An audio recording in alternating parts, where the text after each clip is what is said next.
자, 강의 시작하겠습니다. 깍지 한번 끼실까요? 쭉 올리겠습니다. 자, 오른쪽 하겠습니다. 자, 왼쪽 하겠습니다. 예, 좋습니다. 자, 여러분께서 이제 제일 공부를 하셔야 될 부분 중에서 제일 이제 키포인트가 뭐냐면 이 시험은 분류 싸움이죠. 예, 분류. 여러분께서 이제 분류를 잘 모르시면은 쓸 수가 없어요. 예를 들면 이렇게 한번 보겠습니다. 이번에 이제 뭐 중요하다고 얘기를 한 것들 중에서도 이런 게 있죠. 뭐 화재 피해를 입은 콘크리트의 조사 방법과 보수 보강 방법을 쓰라. 자, 그럼 조사 방법의 종류는 뭐죠? 예, 뭐 그런 얘기가 있죠. 뭐 실내 시험이냐, 현장 시험이냐, 파괴적 개념이냐, 비파괴 시험이냐 이런 식으로 분류가 돼야 돼요.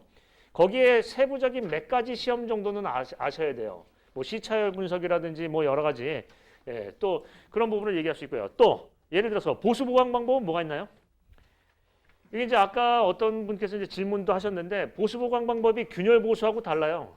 균열 보수 같은 경우나 보강 방법은 우리 표주 충기 뭐 이런 것들을 얘기를 하죠. 표면 처리, 주의법, 충전법 하는데 그거는 균열 보수고요. 화재 피해를 입은 손상 보수는 어떻게 해야 되는지 그건 한번 생각해 봐야 돼요. 예를 들면 그것도 분류로 이렇게 할 수 있어요. 손상이 비교적 적은 경우하고요. 심각한 경우, 경미한 경우하고 심각한 경우로 나눌 수도 있고요. 또는요. 그 보수 방법에 따라서 물리적 보수, 화학적 보수 이렇게도 할 수 있어요. 그러면 그 구체적인 보수 방법 몇 가지는 아셔야 돼요. 예를 들면은 뭐 스프레이 방식을 하는 방법도 있고요. 몰탈 방식을 하는 방법도 있고요. 여러 가지 내화 뿜질 뭐 여러 가지 방법도 있을 수 있어요. 그런데 그게 구체적인 어떤 분류는 기본이에요. 그러면 다시 한번 보겠습니다. 이 시험은 결국은 뭐죠? 분류 싸움이에요. 이 분류를 아시느냐, 이 공법을 아느냐 하는 거예요. 원인도 분류를 하셔야 되고요. 대책도 분류를 하셔야 되고요. 심지어는 조사 방법도 분류가 돼야 돼요. 그런데 또 이런 부분도 한번 생각해 보겠습니다. 만약에 시험 문제에 물어보면은 그 분류 중에서 가장 확실한 거, 가장 중요한 건 뭐죠? 예를 들면 원인이라고 하면 가장 중요한 원인은 뭔가요? 대책이라고 한다면 가장 확실한 대책은 뭔가요?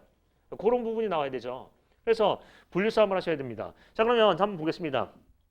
여러분께 이제 먼저 얘기를 드릴 거는 우리 이제 학원 홈페이지에 보시면은 대제목 댓글 달기 있죠. 대제목 댓글 달기. 그 댓글 달기에 대해서 보시면 거기에 분류까지는 쓰셔야 돼요. 뭐 시험 문제를 내시면은 뭐 포트홀의 문제점과 대책을 쓰라면 문제점, 대책 이렇게만 쓰고 마시는데 분류까지는 가야 돼요. 적어도 그 분류에서 구체적인 기법이나 공법 두세 가지는 나와야 돼요. 그래야지 붙여주죠. 그게 핵심이에요.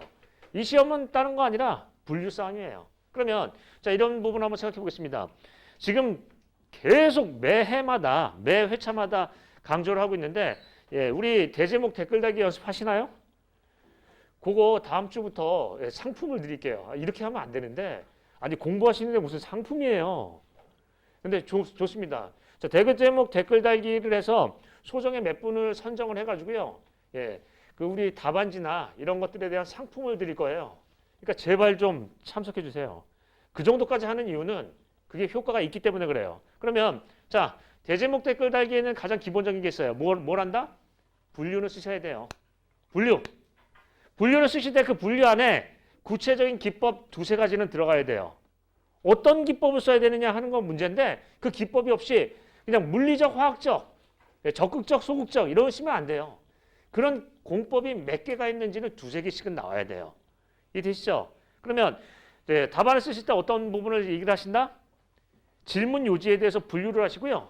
그 분류별로 기법을 두 개나 세 개씩 읊으시는 거예요. 거기다 쓴다. 그 연습만 하셔도 굉장한 연습이 될 거예요. 실은 그게 다예요. 거기에 대한 뭐 특징 얘기는 뭐 장단점 뭐 비교를 하고 이런 것들도 할 수 있지만 일단 분류가 되면은 시험의 반 이상은 성공한 거예요.